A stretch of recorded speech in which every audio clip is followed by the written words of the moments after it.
Rural and urban infrastructure, agricultural partner Shaktiwardhak Seed, venue partner Chaudhry Charan Singh Haryana Agricultural University, print partner आज समाज, digital partner indianews.haryana.com। हमारे साथ मंच पर आएंगे। जस्सी जी, रिक्वेस्ट करती हूँ कि मंच पर आइए।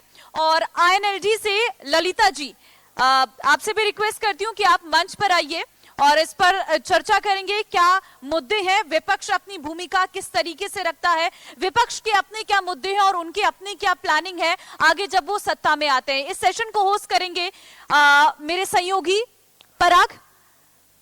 तो इसमें मुद्दे हम विपक्ष के रखेंगे, विपक्ष की क्या रणनीति है, विपक्ष आगे किस तरीके से काम करने वाला है और क्या भूमिका आने वाले चुनाव में रहने वाली है विपक्ष की। ओवर टू यू पराग।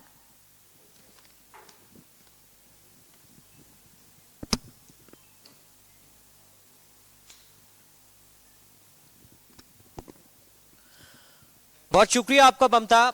आज दो नेता हमारे साथ मौजूद हैं विपक्ष के। समझने की कोशिश करेंगे कि किस तरीके से मुद्दों को जनता के लिए उठा रही हैं और कौन कौन से अहम मुद्दे जिन पर अभी शासन को, प्रशासन को काम करने की जरूरत है।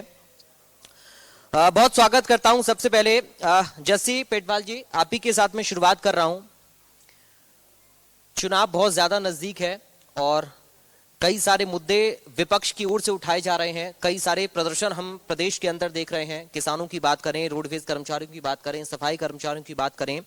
कांग्रेस पार्टी कैसे उन मुद्दों को शासन तक पहुंचा रही है जनता के लिए, क्योंकि चुनाव नजदीक है, आपको भी इलेक्शन लड़ना है, जनता के बीच में जाना है। आप विपक्ष में हैं लेकिन जनता को कम से कम ये तो बताएंगे कि कैसे उनके मुद्दों को आपने उठाने की कोशिश की है। पहला रिएक्शन आपका मैं चाहूंगा। देखिए, आज मुझे नहीं लगता कि विपक्ष को कोई मुद्दा बनाने की जरूरत है, क्योंकि भारतीय जनता पार्टी के 8.5 साल के शासन में कोई ऐसा एक कार्य जनहित में नहीं हुआ जिससे भारतीय जनता पार्टी ये कह दे कि हमने ये कार्य जनहित में किया है जी। आज मैं, क्योंकि मैं एक नौजवान हूं, मैं नौजवान के मुद्दे से शुरू करूंगा। आज मैं नौजवान की बात करूं तो हरियाणा प्रदेश पूरे हिंदुस्तान में बेरोजगारी में सबसे ऊपर है। जो प्रदेश दिल्ली के इंडस्ट्रियल एरिया के बिल्कुल 3 तरफ से घिरा हुआ है जी, वो प्रदेश आज बेरोजगारी में पूरे देश में सबसे ऊपर है। दूसरा, मैं किसान की बात करूंगा। किसान की हम बात करें, जिस तरीके से किसानों के लिए बीजेपी 3 काले कानून लेके आई और किसानों को 1 साल सड़क पे बैठना पड़ा, 750 किसानों को शहादत देनी पड़ी, उसके बावजूद किसानों को झूठ बोल के प्रधानमंत्री जी के द्वारा माफी मांग के किसानों को वहां से उनका आंदोलन खत्म कराया गया। एक साजिश के तहत आज ना एमएसपी किसानों को दी जा रही, ना किसानों के केस वापस लिए गए, और जो मुद्दे प्रधानमंत्री जी ने जो मांगे किसानों की मानी थी, वो एक मांग भी पूरी नहीं की। वापिस से किसान फिर से दिल्ली की तरफ कूच करने की तैयारी कर रहा है। मैं मजदूर की बात करूं, गरीब की बात करूं, तो आज प्रदेश का हर वर्ग, कर्मचारियों की बात कर लीजिए, हर कर्मचारी हड़ताल पे है जी। पेंशन की मांग को लेकर कर्मचारी हड़ताल पे हैं। रोडवेज कर्मचारियों की बात कर लें, केवल सरकार, मुख्यमंत्री जी केवल और केवल जात पात और धर्म की बात करके इस प्रदेश के और देश के लोगों को भ्रमित करने का काम करते हैं। भारतीय जनता पार्टी का एक ये काम रह गया है, उनके पास गिनाने के लिए कोई काम नहीं है कि उन्होंने जनहित में ये काम किया हो। अभी मैं कृषि मंत्री जी को सुन रहा था, कृषि मंत्री जी एक काम गिना पाए, उसके अलावा कृषि मंत्री जी कोई काम नहीं गिना पाए। उन्होंने कहा कि हमने यूरिया के कट्टे का रेट घटा दिया जी। उन्होंने 25 रुपए यूरिया के कट्टे का, यूरिया के बैग का एक रेट घटाया, लेकिन यह नहीं बोला कि हमने उसमें से 5 किलो वजन भी कम कर दिया। वो वाहवाही लूटने का प्रयास कर रहे थे कि हमने 25 रुपए रेट घटा दिया, लेकिन यह नहीं कहा कि हमने उसका वजन कम किया है। अभी कृषि मंत्री जी बड़े दावे के साथ कह रहे थे कि बरवाड़ा क्षेत्र में जी एक भी एकड़ जमीन ऐसी नहीं है जिसमें फसल की बुआई ना हुई हो। मैं नारनौंद और बरवाड़ा की आपको बता देता हूं, कृषि मंत्री जी मेरे ख्याल से नरेंद्र मोदी जी से ज्यादा प्रेरित थे, क्योंकि नरेंद्र मोदी जी से भी बड़ी बड़ी हाँक रहे थे। गांव नोट कर लीजिए, आपको मैं बरवाड़ा के गांव नोट करवाता हूं, ताकि दोबारा से कृषि मंत्री जी कभी आपके चैनल पे आए तो आप उनको बता सको। कृषि मंत्री जी ढाट, भदौड़ और नारनुंद के गांव हैं, सिंगवारा गो है, गुरुआना है, डाटा है, सिंदड़ है, खानपुर है, ये बहुत सारे गांव ऐसे हैं जिनमें आज भी हमारी बेल्ट तक पानी है, पानी भरा हुआ है। इवन यहां तक सरकार के द्वारा घोषणा की गई, दुष्यंत चौटाला जी आए, उन्होंने गुराना गांव के लिए 30 लाख रुपए की घोषणा की कि पानी उतारने के लिए 30 लाख रुपए मैं जारी कर रहा हूं। यह आज से 3 महीने पहले की बात मैं आपको बता रहा हूं जी। आज भी गुराना गांव में उतना ही पानी खड़ा है जितना उस दिन खड़ा था। वो 30 लाख रुपए कहां गए? नौजवानों की बात कर लीजिए, हरियाणा प्रदेश का नौजवान आज रोजगार के लिए सरकार से भीख मांग रहा है, लेकिन सरकार का इसकी तरफ कोई ध्यान नहीं है। हर रोज महंगाई बढ़ रही है। अभी कृषि मंत्री जी कह रहे थे कि हमने आमदनी किसान की दोगुनी कर दी। कौन सी आमदनी तो कृषि मंत्री जी ने दोगुनी की है? अब वो ये नहीं बताते कि उन्होंने कृषि के जो यंत्र हैं जिनसे किसान खेती करता है उनके ऊपर उन्होंने जीएसटी लगा दिया। पेस्टिसाइड्स के ऊपर देश में और प्रदेश में यह पहला मौका है, पेस्टिसाइड्स के ऊपर भी जीएसटी लगा दिया। और तो और आम जन को परेशान करने के लिए दही, परोठे के ऊपर भी इन्होंने, आटे के ऊपर भी इन्होंने जीएसटी लगाने का काम किया है और ये कहते हैं कि हमने राहत देने का काम किया है। आज 36 बिरादरी और संपूर्ण वर्ग भारतीय जनता पार्टी के राज से परेशान है, महंगाई से परेशान है, लेकिन सरकार इनको जात पात और धर्म के नाम पे बांटने के अलावा ना इनकी कोई समस्या का समाधान कर पा रही। It's a lack of planning, planning की कमी है। मुख्यमंत्री जी एक नाकाम मुख्यमंत्री हैं मनोहर लाल खट्टर जी। ना उनके पास प्लानिंग है, ना उनके पास आधार है, ना उनके पास ऐसा प्रशासनिक ढांचा है जिससे वो या तो प्रदेश के हालात को सुधारने का काम करें, या भी कानून व्यवस्था की बात अभी कर रहे थे आप लोग जी। कानून व्यवस्था की बात मैं करूं, आप हम हिसार में बैठे हैं, एक काम भारतीय जनता पार्टी हिसार का गिनाने का काम करे। मैं कांग्रेस राज के चौधरी भूपेंद्र सिंह हुड्डा के नेतृत्व में किए गए कामों की मैं टिप्स पे आपको गिना देता हूं। यहां साउथ बाईपास चौधरी भूपेंद्र सिंह हुड्डा के नेतृत्व में बना, उसके ऊपर 3 फ्लाईओवर चौधरी भूपेंद्र सिंह हुड्डा जी के राज में पास किए गए, जो एक तो बनके तैयार हुआ है, अब एक जहां से साउथ बाईपास कैंट की तरफ से शुरू होता है, वो दूसरा घोड़ा फार्म के पास जो फ्लाईओवर बनना है फाटक के ऊपर से, वो चौधरी भूपेंद्र सिंह हुड्डा के राज में पास हुआ। लाला लाजपत राय यूनिवर्सिटी चौधरी भूपेंद्र सिंह हुड्डा जी के राज में बनी। जीजेयू यूनिवर्सिटी को अपग्रेड चौधरी भूपेंद्र सिंह हुड्डा जी ने करने का काम किया, और आज जीजेयू को अपग्रेड किया तो आज हिसार के जो स्टूडेंट्स हैं उनके लिए सबसे बड़ा फायदा यह हो गया कि उन्हें अब कुरुक्षेत्र जाने की जरूरत नहीं है, क्योंकि सभी कॉलेज जीजेयू के अंडर आ चुके हैं। ठीक है। बहुत दूसरा, आप कहीं पूरे हिसार में बीजेपी के कार्यकर्ता भी बहुत सारे बैठे हैं, कोई एक व्यक्ति भारतीय जनता पार्टी द्वारा किया गया कार्य हिसार में गिनवा दे, मैं मान जाऊंगा। चलिए, मैं और भी मुद्दों को लेकर आपके पास आऊंगा, क्योंकि आपने जो बातें कही उनमें से भी कई सारे सवाल हमारे जहन में हैं। ललिता जी, अच्छा खासा दबदबा हिसार में इनेलो का रहा है, लेकिन कमजोर पड़ती हुई आपकी पार्टी नजर आ रही है। जनता के मुद्दों को लेकर बात करें या फिर अपने संगठन को लेकर बात करें? अब मैं तो पहले तो आपसे मैं यही पूछना चाहूंगी कि आपको कमजोर हमें कहां से हम कमजोर आपको दिखते? इतने सारे मुद्दे जसी साहब गिना रहे हैं, एक मुद्दे को लेकर आपके नेता सड़क पर दिखाई नहीं दे रहे हैं। तो हमेशा ही मुद्दों पे काम किया। अभी इस किसान आंदोलन पर बैठे थे तो क्या कांग्रेस वाला कोई एक भी एमएलए या कोई मंत्री आकर उन्होंने इस्तीफा दिया हो? तो कांग्रेस के पास तो बहुत सारे एमएलए मंत्री थे, वो भी जाके बैठ के इतने 90 में इतने विधायक थे इनके पास, अगर जाकर 2-4 भी दे देते तो मानते कि भी हाँ कांग्रेस भी कुछ मतलब लोगों का ध्यान देती है। इनेलो के पास एक सीट थी, चौधरी अभय सिंह चौटाला जी अपना त्याग पत्र देकर वहां पर एमएलए पद को इस्तीफा देकर किसानों के बीच में जाकर उन्होंने काम किया। आप लोग कहते हो कि इनेलो कमजोर है, इनेलो अगर कमजोर होती दोबारा चुनाव भी तो लड़े, फिर बिल्कुल लड़े, क्योंकि किसानों ने तो सीट छोड़ी क्यों? अगर चुनाव लड़ना था सीट छोड़ी ही क्यों फिर? मतलब जी, अगर दोबारा चुनाव लड़ना था तो सीट छोड़ने की जरूरत क्या थी? नहीं, वो तो देखो किसानों के बीच में जब चौधरी अभय सिंह चौटाला जी गए तो वहां पर कुछ मिक्स पार्टी के लोग बैठे होते हैं, हर पार्टी का बीच में बोलते हैं कि भाई किसी हम नेता को बीच में नहीं आने देंगे। चौधरी अभय सिंह चौटाला जी ने वहां जाकर बोला कि अगर तुम्हें यह लगता है कि मैं नेता हूं, सबसे पहले तो मैं किसान का बेटा हूं। उन्होंने किसान का बेटा होने के नाते अपने एमएलए पद से इस्तीफा दिया, तब जाकर वो जनता के बीच में बैठे। आप कह रहे हैं ना कि भाई उन्होंने फिर चुनाव क्यों लड़ा? चुनाव तो जनता के लिए लड़ना पड़ेगा। बीजेपी ने कहा कि दोबारा जब लड़े तो जनता का समर्थन थोड़ा सा कम मिला। नहीं नहीं, बिल्कुल मिला, पहले से ज्यादा वोटों से जीते, जिसमें कांग्रेस, बीजेपी और जेजेपी सारी दुनिया तो उनको हराने में लगी हुई थी। चौधरी अभय सिंह चौटाला जी देखो बीच में से एकदम से निकल के आए। कहां कमी रह गई? जनता के मुद्दों को लेकर फिलहाल आप लोगों का रोड मैप क्या है? क्योंकि अब इलेक्शन नजदीक है, आप लोग भी ग्राउंड पर जाएंगे, जनता से बातचीत करेंगे, सरकार की नाकामियां गिराएंगे, क्योंकि सरकार तो योजनाओं का फायदा बता रही है। तो आप लोगों ने क्या एक अपना रोड मैप सेट किया है कि हम इन मुद्दों को लेकर जा रही हैं, या फिर इस तरीके से अब हमारा संगठन अगले चुनाव के लिए काम करेगा? देखिए, इनेलो तो हमेशा ही मुद्दों पर ही चुनाव लड़ती है। चौधरी अभय सिंह चौटाला जी अभी पीछे अभी इन्होंने कहा कि दुष्यंत चौटाला जी ने कहा कि हमारी सरकार बनते ही हम 51,000 रुपए बुढ़ापा पेंशन करेंगे।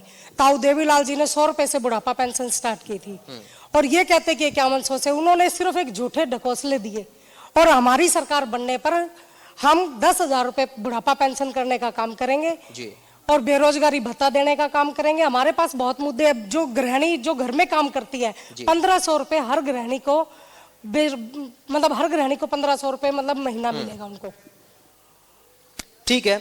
जैसी जी, आपने कहा कि रोजगार सरकार मुहैया नहीं करवा पा रही है। कौशल रोजगार मिशन के जरिए अलग अलग सेक्टर्स में युवाओं की भर्तियां की जा रही हैं। आपने कहा कि पानी की दिक्कत बहुत ज्यादा, पानी भरा रहता है, सड़कें खराब हैं, सीवर की समस्या, बहुत सारी दिक्कतें आपने गिनाई हैं। कांग्रेस पार्टी की जिम्मेदारी क्या है इन मुद्दों को लेकर? देखिए, कांग्रेस पार्टी ने हमेशा विपक्ष की जिम्मेदारी को बड़ी ईमानदारी से और हमेशा जनता के साथ रह के उसको निभाने का काम किया। सीवरेज व्यवस्था की आप बात करें, जिस शहर में हम बैठे हैं, ये 10 साल जब चौधरी भूपेंद्र सिंह हुड्डा जी इस प्रदेश के मुख्यमंत्री रहे, आप नहर से पार चले जाइए, यहीं बैठे हम, यहां से मात्र आधा किलोमीटर दूर से आजाद नगर शुरू हो जाता है। आजाद नगर को ये एक अनऑथोराइज्ड कॉलोनी थी जी, इसको ऑथोराइज्ड किया चौधरी भूपेंद्र सिंह हुड्डा ने। सीवरेज की प्लानिंग करके इसको कंप्लीट किया, गलियां बनवाई। रही बात हिसार, अब मुद्दों की बात, जहां जिस जिले के हम बैठे हैं उस जिले में सड़कें हैं, चौधरी भूपेंद्र सिंह हुड्डा की देन है जी। केवल 2 फ्लाईओवर को छोड़ दीजिए, हिसार में बहुत सारे फ्लाईओवर्स आपको बने दिखाई देंगे, जिन फ्लाईओवर से आप आराम से गुजर जाते हो। केवल 2 फ्लाईओवर्स, एक चौधरी बंसीलाल जी ने बनवाया, एक चौधरी भजनलाल जी ने बनवाया। उसके अलावा जितने फ्लाईओवर्स हिसार में हैं वो चौधरी भूपेंद्र सिंह हुड्डा ने बनाने का काम किया। रही बात मुद्दों के बीच, जनता के बीच जाने की, राहुल गांधी जी कन्याकुमारी से लेकर कश्मीर तक भारत जोड़ो यात्रा पे हैं, और संयोगवश भारत जोड़ो यात्रा 21 तारीख को हरियाणा प्रदेश में जी आ रही है।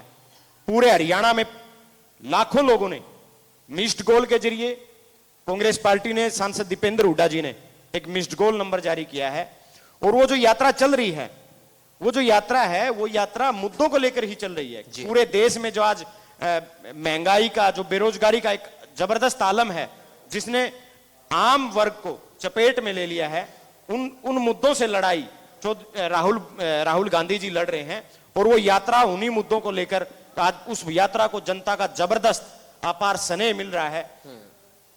आज हम बात करते हैं, चौधरी देवीलाल जी ने, हमारी बहन जी कह रही थी जी कि चौधरी देवीलाल जी ने 100 रुपए बुढ़ापा पेंशन शुरू की। चौधरी देवीलाल जी के 100 रुपए शुरू करने के बाद ओम प्रकाश चौटाला जी उसको 300 रुपए तक लेके आए। उसको 300 रुपए से लेके 1600 रुपए तक कौन लेके गया? चौधरी भूपेंद्र सिंह हुड्डा जी लेके गए। गेहूं पे एमएसपी और उसका गेहूं का रेट 600 रुपए से लेके 1600 रुपए तक कौन लेके गया? चौधरी भूपेंद्र सिंह हुड्डा जी लेके गए, कांग्रेस पार्टी लेके गई। केंद्र से ये मिला जब कांग्रेस का राज था जी। आज भी हमारी मुद्दों की ये लड़ाई है। जब अगली सरकार 2024 में चौधरी भूपेंद्र सिंह हुड्डा जी के नेतृत्व में कांग्रेस पार्टी की बनेगी, यूं तो हम बुढ़ापा पेंशन 20,000 रुपए भी कह सकते हैं, भाई हम इतनी देंगे, लेकिन जितनी हम दे सकते हैं, जितनी जो एक प्रदेश के में सिस्टम भी होता है, 6,000 रुपए बुढ़ापा पेंशन कांग्रेस पार्टी हर बुजुर्ग को देने का काम करेगी। 300 मेगावाट बिजली अनकंडीशनल, कोई कंडीशन नहीं है। जैसे केजरीवाल जी कहते फिरते हैं कि उन्होंने 300 वाट बिजली फ्री दिल्ली में दे दी, उस पर कंडीशन है। अनकंडीशनल 300 वाट बिजली फ्री देने का काम करेंगे। आज जो बेरोजगारी दर हरियाणा प्रदेश में मनोहर लाल खट्टर जी की सरकार में 33.8 है, यह रिकॉर्ड है पूरे देश में। चौधरी भूपेंद्र सिंह हुड्डा के राज में हरियाणा प्रदेश में कोई बेरोजगारी नहीं थी। वही हमारा मुद्दा है सबसे बड़ा कि हम नौजवान को रोजगार देंगे, लेकिन किसान को उसका हक एमएसपी देंगे। बीजेपी ये क्यों कह रही है कि भूपेंद्र सिंह हुड्डा को कांग्रेस पार्टी से अब कोई मतलब नहीं रह गया, पुत्र मोह में फंसे हुए हैं? अभी जिस व्यक्ति के खिलाफ कोई मुद्दा ना मिले, जी, पहले बीजेपी के लोग कहते थे, जेजेपी के लोग कहते थे कि चौधरी भूपेंद्र सिंह हुड्डा जी तो जेल जाएंगे। चौधरी भूपेंद्र सिंह हुड्डा पे तो ये केस लग गया है, जिसकी लाठी उसकी भैंस।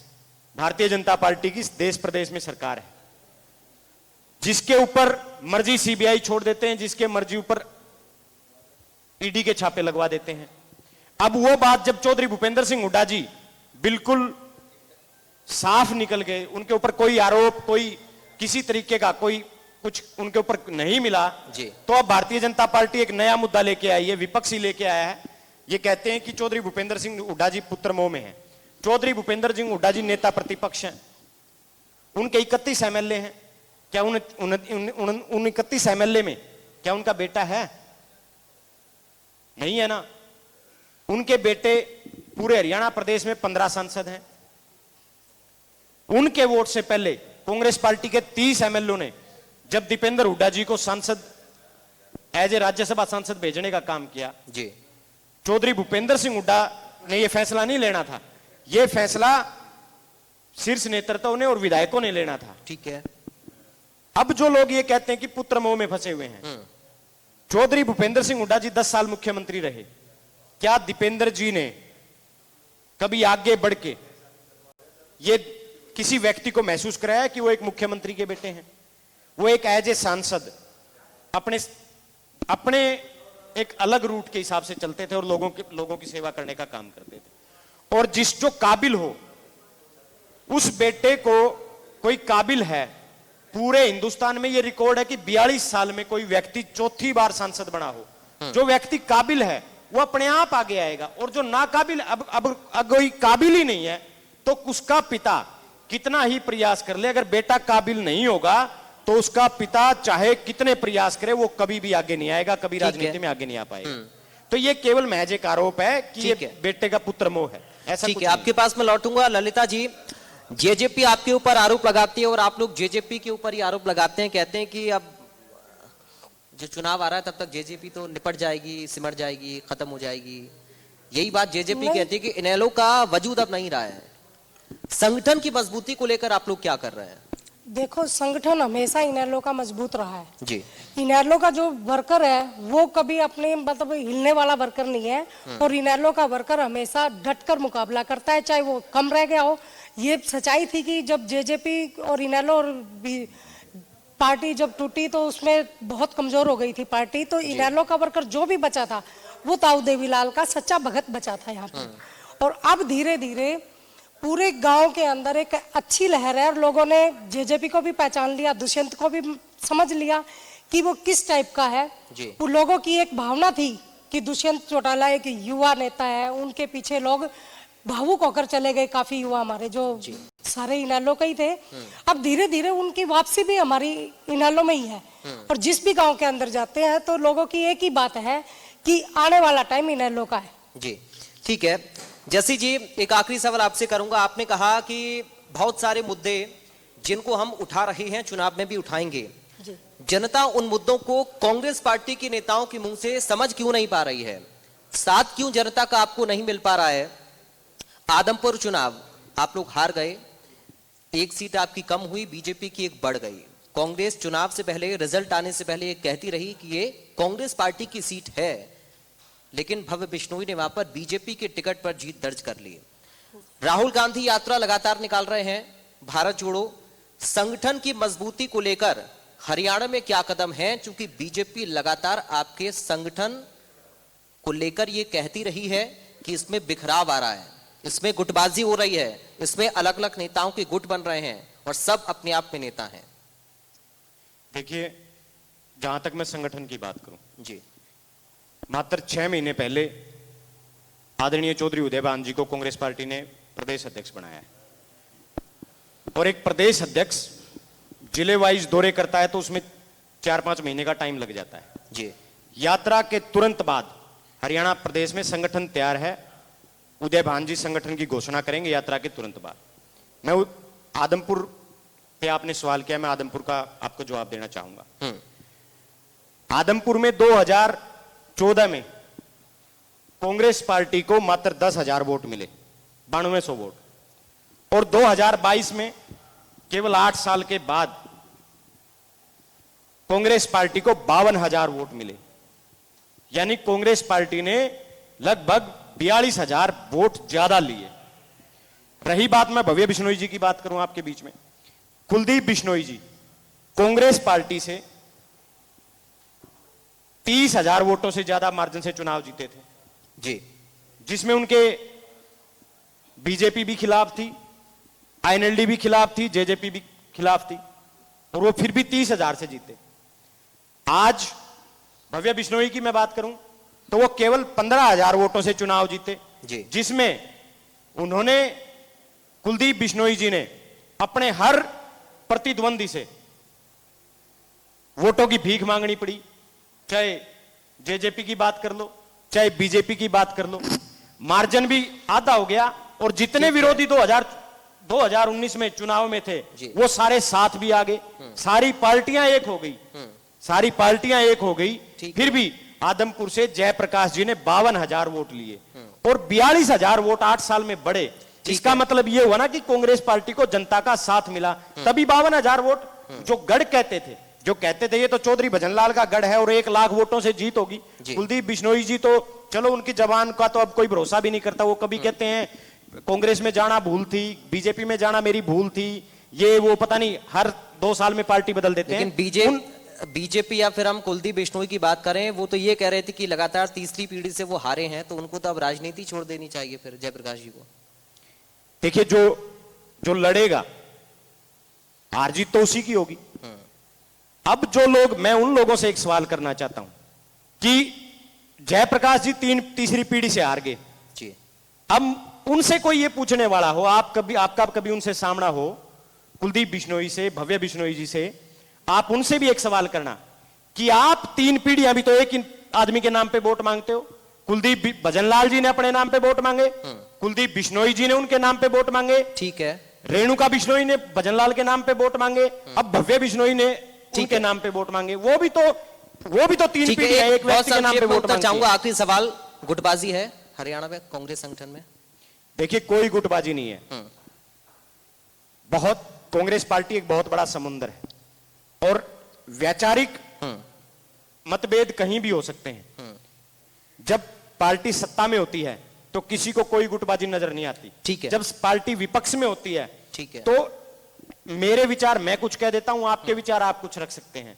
एक वैचारिक हो सकता है, लेकिन पार्टी में कहीं कोई आज चौधरी भूपेंद्र सिंह हुड्डा जी नेता प्रतिपक्ष हैं, चौधरी उदयभान जी सांसद हैं, रणदीप सुरजेवाला जी सांसद हैं, किरण जी विधायक हैं, दीपेंद्र हुड्डा जी सांसद हैं। ये सब अपनी विधानसभा, अपने जहां मैं संसद की बात कर लूं, जनता के हरियाणा के मुद्दे उठाने में अपना काम कर रहे हैं। चलिए, एक आखिरी सवाल ललिता जी आपसे बस संक्षेप में उत्तर चाहूंगा, कितनी ऊर्जा के साथ इस बार चुनाव में नैलो उतर रही है जनता के लिए? संदेश आप क्या बताएंगे अपनी पार्टी की तरफ से? अब हमारी जैसे 22 फरवरी को आप चौधरी अभय सिंह चौटाला जी पद यात्रा शुरू कर रहे हैं नूं से, तो उसमें पूरे हरियाणा के युवाओं की ड्यूटी लगी हुई है और पूरा हरियाणा एक साथ होके हम 25 सितंबर को उसको यात्रा को खत्म करेंगे। ताऊ देवीलाल की जो रैली आएगी उसमें हम उसको खत्म करेंगे उस यात्रा को।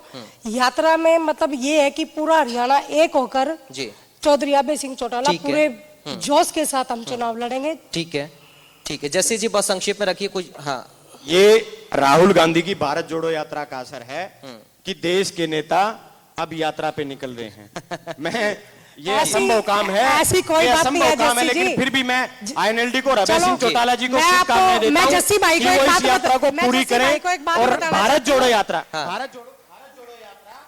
भारत जोड़ो यात्रा अपने आप में एक ऐसा इतिहास बनाने का काम करेगी। राहुल गांधी ने एक ऐसा इतिहास रचने का काम किया है कि बोलिए राहुल गांधी जी ने एक ऐसा इतिहास बनाने का काम किया है कि अब देश का हर नेता, चाहे अपनी जमीन बचाने के लिए, जी चाहे अपनी शख्सियत बचाने के लिए, जी या जनता के बीच जाने के ठीक लिए, है। हर नेता सड़क पे ठीक जाने है, का बहुत काम जल्दी से। करेगा। हाँ जैसे भाई जो कह रहे हैं कि भाई राहुल गांधी जी को देखकर मतलब अब हर नेता मतलब पैदल यात्रा करेंगे, ये यात्रा हम बहुत पहले भी कर चुके हैं। इस यात्रा में चलिए। अब हमारी जो यात्रा का है वो परिवर्तन यात्रा होगी। चलिए, उम्मीद देश करेंगे जरूर कि परिवर्तन होगा। आप लोग यात्राएं निकालिए। इनेलो परिवर्तन यात्रा निकाल रही है, राहुल गांधी भारत जोड़ो यात्रा निकाल रहे हैं, सरकार अपनी योजनाओं को बता रही है, लेकिन हम पत्रकारिता के नाते, मीडिया होने के नाते और इस देश का चौथा स्तंभ होने के नाते ये उम्मीद करेंगे नेताओं से कि जनता के असल मुद्दों पर चर्चा करें और उनके समाधान की दिशा की ओर आगे कदम बढ़ाएं।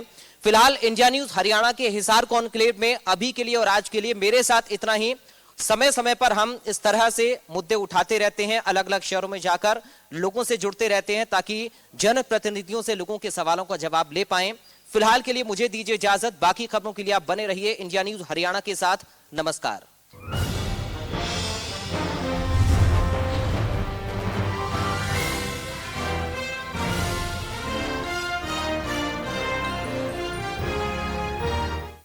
Associate sponsor Gorkha Anti-Theft Security, Sorkhi Industries, Solution for Rural and Urban Infrastructure, Agricultural Partner Shakti Vardhak Seed, Venue Partner Chaudhary Charan Singh Haryana Agricultural University, Print Partner Aaj Samaj, Digital Partner IndiaNewsHaryana.com,